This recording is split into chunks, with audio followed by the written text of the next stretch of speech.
Oke, ini data untuk praktikum. Ini adalah data within run ya.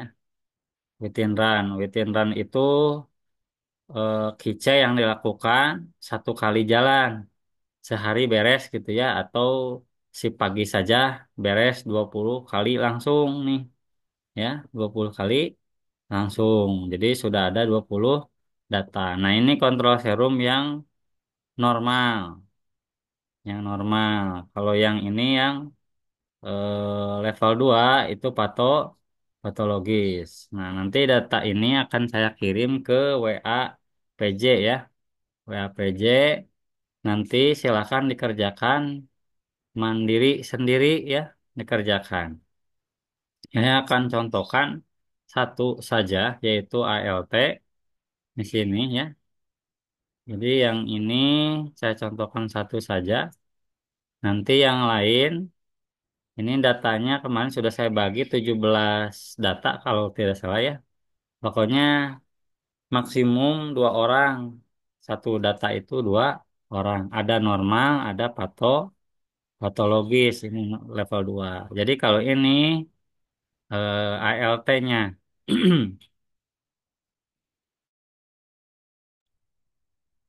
Kalau ini ALT-nya yang patologis ya. Patologis. Ini aja deh. Nah, ini yang patologis ya. Kalau yang ini yang normal ALT-nya. Ini yang normal. Jadi saya deketin biar gampang nih. Biar gampang. Di hide dulu biar nggak bolak-balik gitu ya.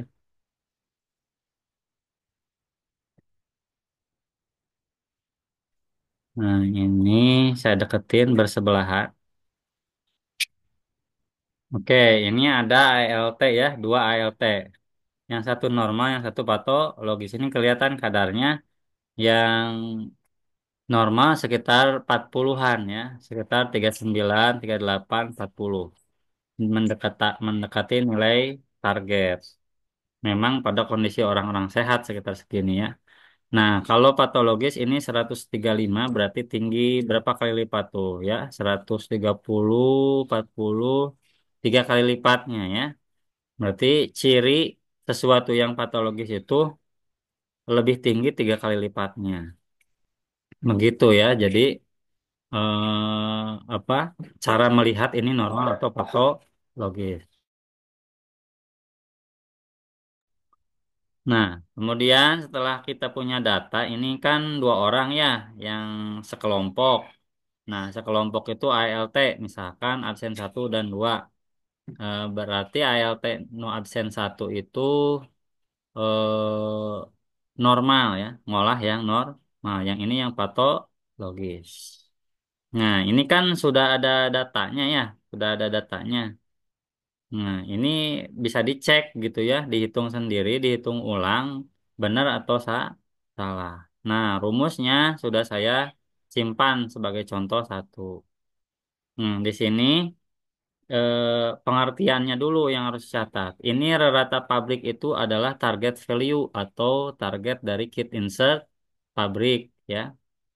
Kit insert pabrik. Nah, ini jadi kalau ditanya Pak ini angka 37 dari mana gitu ya.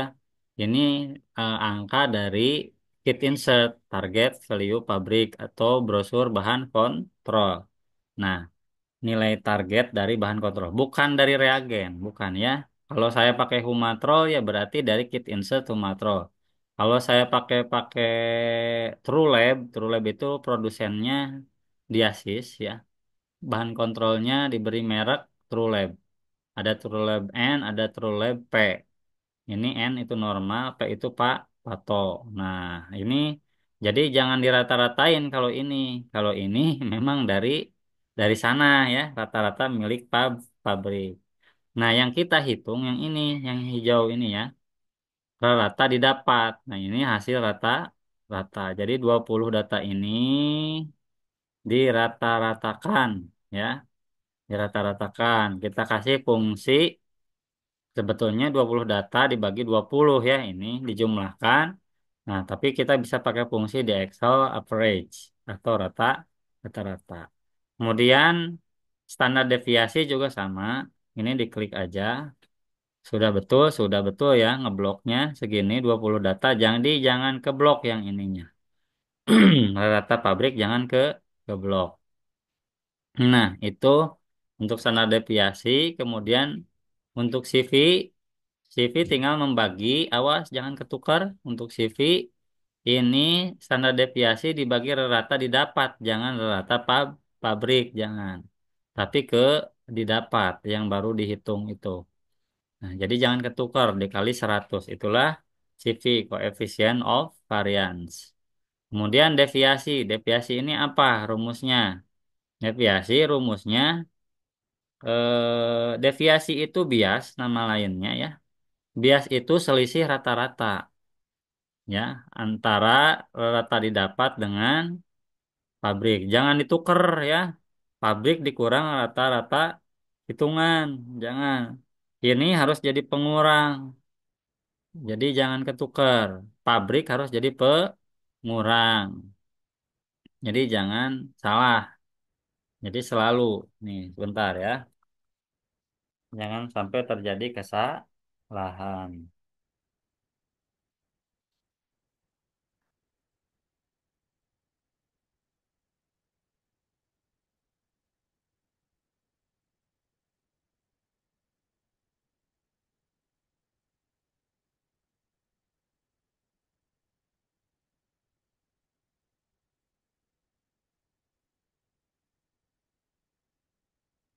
Oke, jangan sampai tertukar selisihnya ya.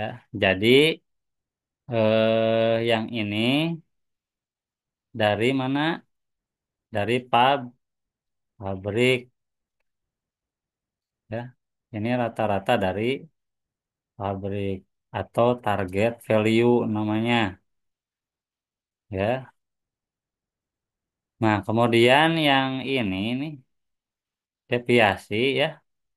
Itu rumusnya harga mutlak ya. Harga mutlak itu berarti rata-rata didapat dikurang target value pabrik.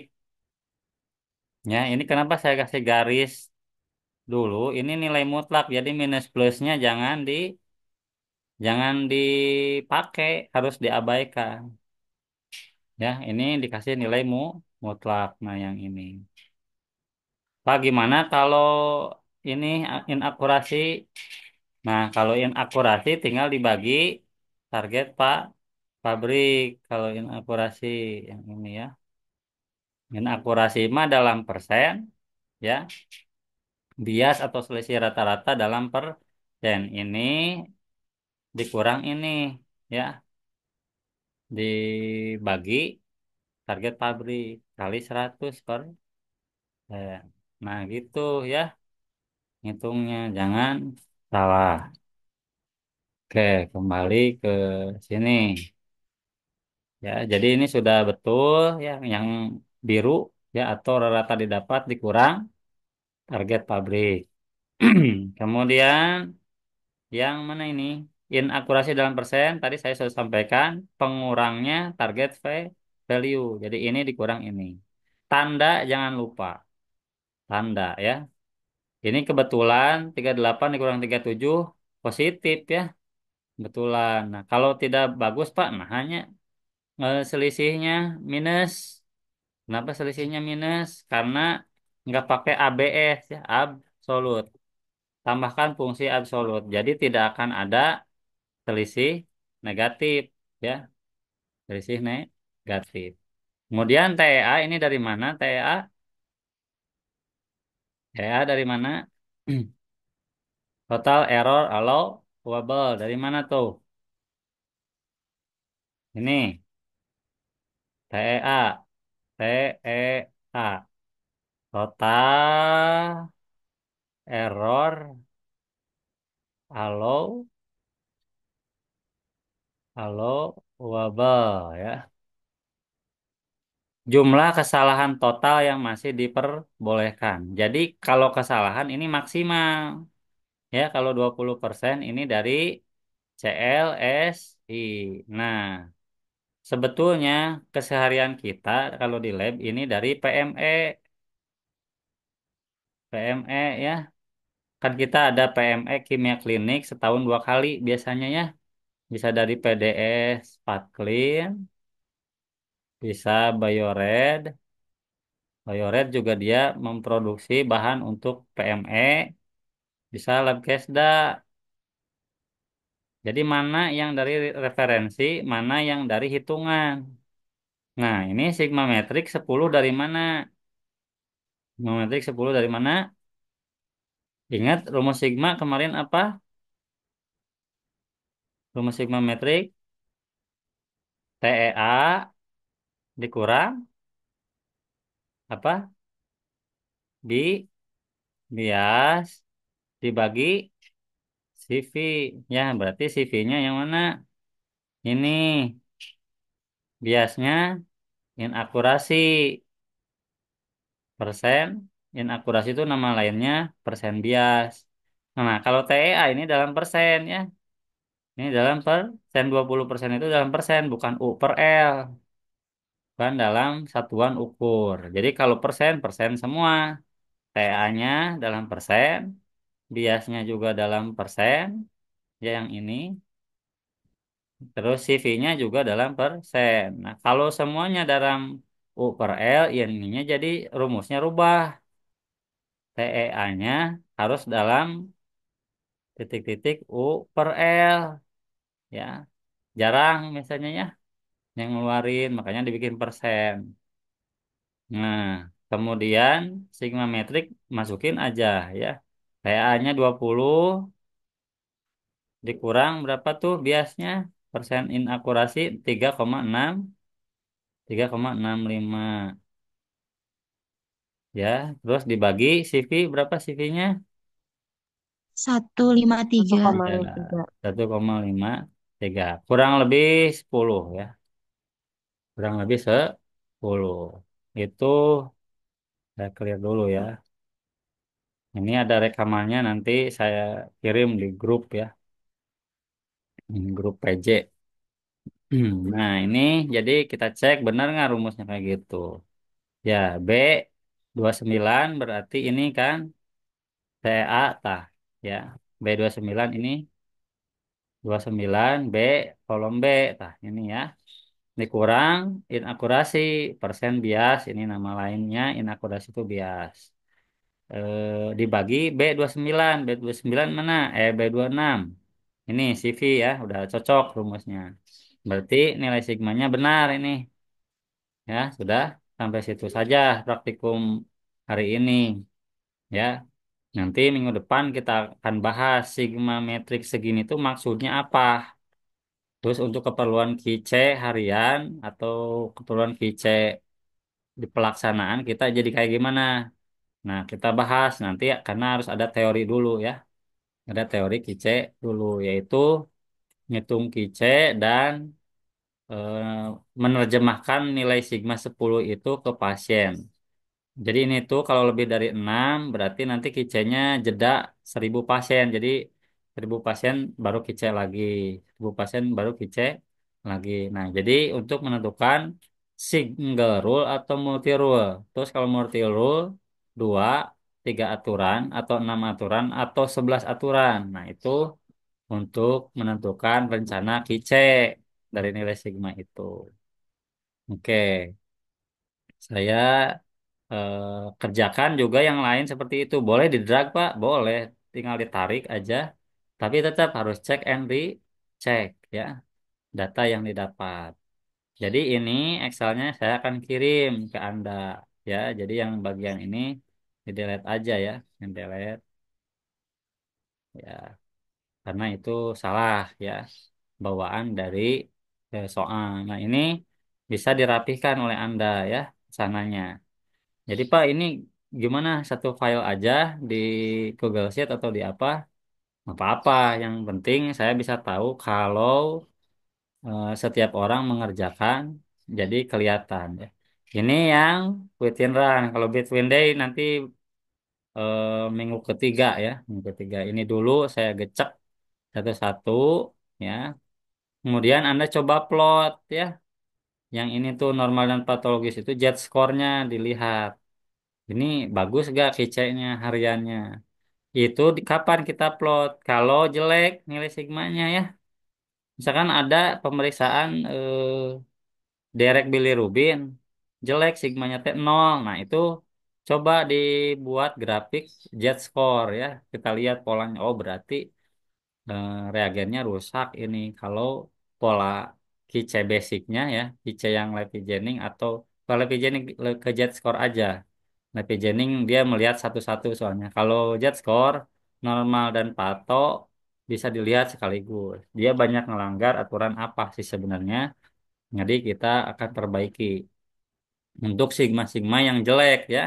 Jadi kalau udah bagus, ini 10 di atas 6 itu bagus, gak usah dibuat grafiknya, nggak usah. Begitu ya. Oke. Yang pato juga sama. Jadi ini sekelompok nanti kalau ada yang sigmanya jelek, ya ini kayaknya bagus kalau ART ya. Nah, kalau ada yang jelek, nanti ditampilkan juga ya. Apa di mana bikin grafiknya tambah sheet aja. Tambah sheet aja. Jadi nanti ke saya ada berapa Excel ya? 17 berarti ya. 17 Excel ke saya. 30 sekian dibagi dua orang gitu ya.